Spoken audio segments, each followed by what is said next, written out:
अस्सलामु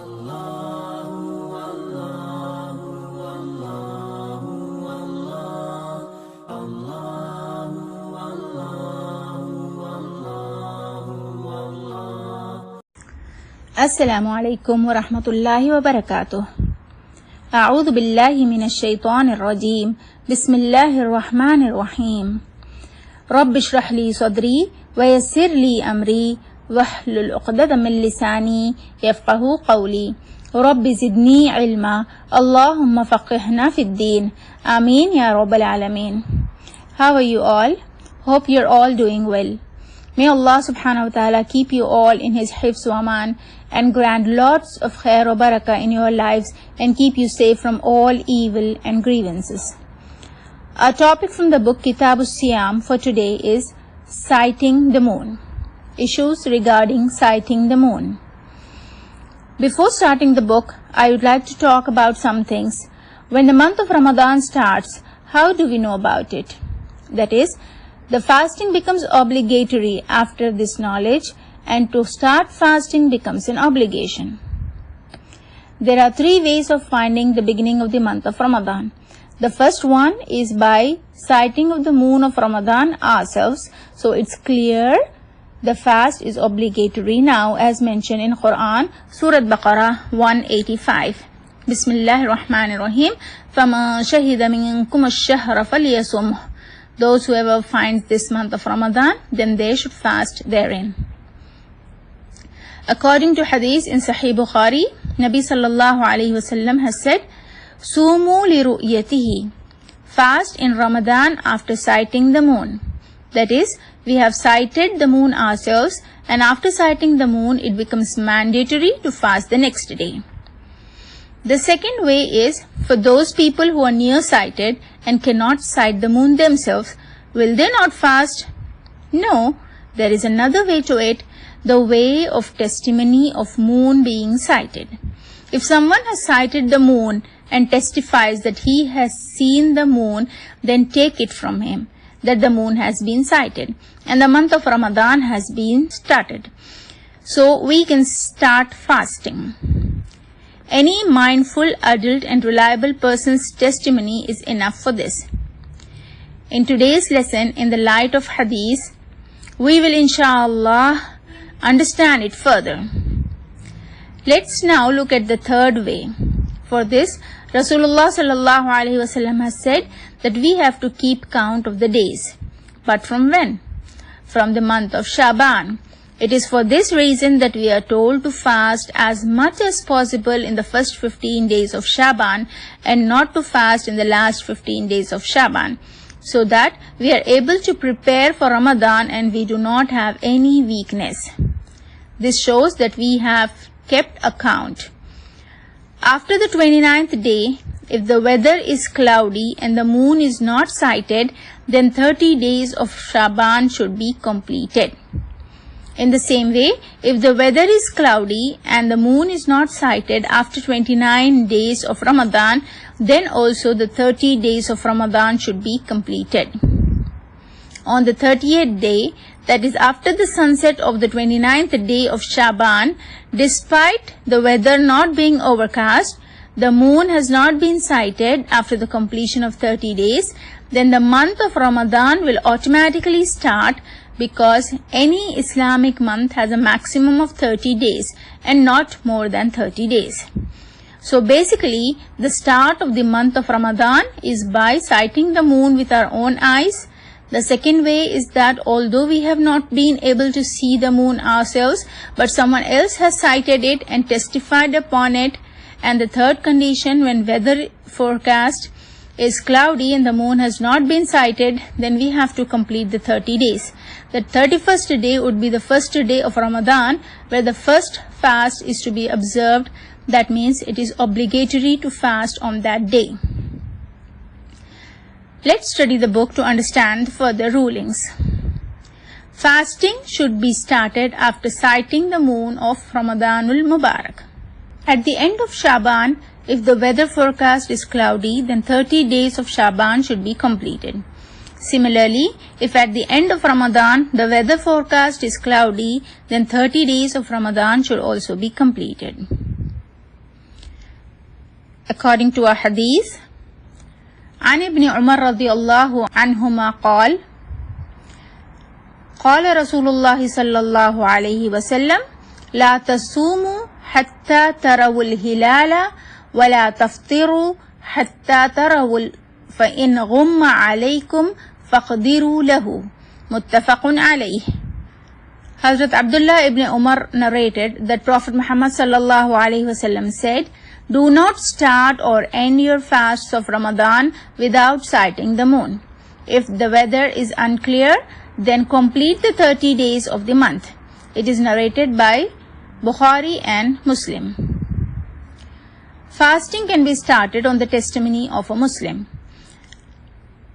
According to the hadith, عن ابن عمر رضي الله عنهما قال ترى الناس الهلال فأخبرت النبي صلى الله عليه وسلم إني رأيته فصام وأمر الناس بصيامه رواه أبو داود.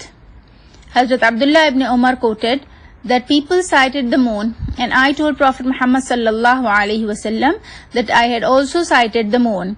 Therefore, Prophet Muhammad sallallahu alaihi wasallam himself kept the fast and also asked people to keep the fast. It is also narrated by Abu Dawud. The size of the moon of first Ramadan, small or large, should not be a cause of confusion. According to the hadith, عن أبي البختري رضي الله عنه قال خرجنا للعمرة فلما نزلنا ببطن نخلة قال ترعين الهلال فقال بعض القوم هو ابن الثلاث وقال بعض القوم هو ابن ليلتين. قال فلقينا ابن عباس رضي الله عنهما فقلنا إنا رأينا الهلال فقال بعض القوم هو ابن ثلاث وقال بعض القوم هو ابن ليلتين. فقال أي ليلة رأيتموه؟ قال فقلنا ليلة كذا وكذا. فقال ابن عباس رضي الله عنهما إن رسول الله صلى الله عليه وسلم قال إن الله مده لرؤيته فهو ليلتي رأيتموه رواه مسلم. Hazrat Abu al-Bukhtari said that when we reached the site of Nakhla after departing from Medina for Umrah, everyone saw the new moon. Some people said that it looks like the moon of the third night, and some said it looks like that of the second night. When we met Hazrat Abdullah ibn Abbas, we told him we sighted the moon, and some people said that it's of the third night, and some said it's of the second night. Hazrat Abdullah ibn Abbas asked, "Who sighted the moon at which night?" We told him, "We have sighted the moon on such and such night." He then said, Prophet Muhammad sallallahu alaihi wasallam narrated that Allah enlarges the size for you to see it. Therefore, it is the moon of the night when you had seen it. It is narrated by Muslim. What we are being told here is that after sighting the moon, we should not say that it is the moon of second or third day, and that we better fast tomorrow. We have missed a couple of our fasts, and now we will make up for them later. Here, we are told that that's not the case. Yes, Allah subhanahu wa ta'ala makes it bigger for us to see it. It shows from this hadith that starting to fast a day before without sighting the moon is a sin too, and it is also disobeying our Prophet sallallahu alaihi wasallam. So we shouldn't do this either. Let us see which sunnah dua to read after we sight the moon ourselves. According to the hadith, عن طلحة بن عبيد الله رضي الله عنهما أن النبي صلى الله عليه وسلم كان إذا رأي الهلال قال اللهم أهله علينا باليمن والإيمان والسلامة والإسلام ربي وربك الله رواه الترمذي. Hazrat Talha bin Ubayd radiyallahu anhu narrated that when Prophet Muhammad sallallahu alaihi wasallam saw the moon, he recited this dua: O Allah, rise this moon with peace, faith, safeness and Islam on us. O moon, mine and your Rabb is Allah. It is narrated by Tirmizi. Starting or ending of the fasting should be done in relation to the area or country one lives in. This means that he should fast according to the new moon in his area. The month of Shaban has been completed when he sights the moon in his area. He should start the month of Ramadan accordingly. And upon completion of Ramadan, he will celebrate Eid the next day according to the sighting of the new moon in his area. Here, we find that there are some countries who start the Ramadan and celebrate Eid according to Saudi Arabia. That is, when the moon is sighted in Saudi Arabia, after the completion of Shaban and Ramadan begins, they start the Ramadan on the same day as in Saudi Arab. Whereas, what we are told by Sunnah is not to do this, but to look in our own area accordingly.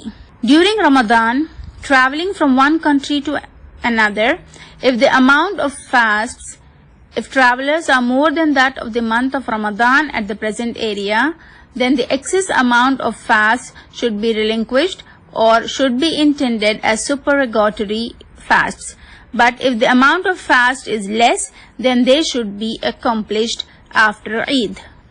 According to the hadith, An Qurayb radiyallahu anhu, Mawla ibn Abbas radiyallahu anhuma, Anna Ummul Fadli radiyallahu anha, بعثته إلى معاوية بالشام فقال فقدمت الشام فقضيت حاجتها واستهل علي رمضان وأنا بالشام فرأيت الهلال ليلة الجمعة ثم قدمت المدينة في آخر الشهر فسألني عبد الله بن عباس رضي الله عنهما ثم ذكر الهلال فقال متى رأيتم الهلال فقلت رأيناه ليلة الجمعة فقال أنت رأيته فقلت نعم ورآه الناس وصاموا وصام معاوية فقال لكن رأيناه ليلة السبت فلا نزال نصوم حتى نكمل 30 أو نراه فقلت أو لا تكتفي برؤية معاوية وصيامه فقال لا هكذا أمرنا رسول الله صلى الله عليه وسلم رواه أحمد ومسلم وأبو داود والنسائي. Hazrat Qurayb, servant of Ibn Abbas radiyallahu anhuma, narrated that Hazrat Fadl radiyallahu anha, wife of Hazrat Abbas radiyallahu anhuma, sent him to Hazrat Muawiyah radiyallahu anhu on some business to Syria. Hazrat Qurayb said that he completed his business there. He was still in Syria when the moon of Ramadan was sighted. He saw it on a Friday night. At the end of Ramadan, he returned back to Medina. When Hazrat Abdullah ibn Abbas asked him about the moon, when did you see the moon? I replied, we saw it on a Friday night. He then again asked, did you also see it yourself? I replied, yes. Many other people had also seen it, and everyone fasted along with Hazrat Muawiyah. On the next day, means Saturday. Hazrat Abdullah ibn Abbas said, we saw the moon on Saturday. We kept fast according to it, completing the 30 days or sighting the moon. I asked him, don't you people find Hazrat Muawiyah's ruling and fasting valid and not consider it enough? He replied, no, this is how Prophet Muhammad sallallahu alaihi wasallam has ordered us to act. It was narrated by Ahmad, Muslim, Abu Dawud and Nasai. This hadith shows that wherever one lives, he should fast and celebrate Eid according to the sighting of the moon in his area. Let's understand this with an example. Suppose someone started fasting after sighting the moon in Saudi Arabia. He then reached Pakistan from Saudi Arabia on the last day of Ramadan. Here, he realizes that fasting is still carrying out now. What will he do now? He should now fast in accordance with Pakistan and according to the situation there. When the moon is sighted in Pakistan, he would celebrate the Eid with everyone else in Pakistan, and the excess of 30 fasts will be considered supererogatory fasts for him. Similarly, if a person starts fasting in Saudi Arabia after sighting the moon, there are still 2 fasts to go when he comes to Pakistan. Here, he finds out that the Eid is next day. He would then celebrate Eid with everyone else here, and he will fast after Eid to make up for his 30 fasts. Similarly, due to weather being overcast, the moon of Shawwal is not sighted, but after starting fast, he learns that the moon has been sighted there, then he has to break the fast. That is, someone has started to fast but later comes to know that someone has testified seeing the moon, as mentioned earlier, that one person's testimony is enough. So what would he do? He has to break his fast. Similarly, if the news of sighting the moon is received before midday, the Eid prayers have to be performed the same day. And if the news received after midday, the Eid prayers would be performed the next day. Alhamdulillah, we have completed the topic for today. Take care of yourself. Subhanakallahumma wa bihamdika. Ashhadu an la ilaha illa anta. Astaghfiruka wa atubu ilayk. Assalamu alaikum wa rahmatullahi wa barakatuh.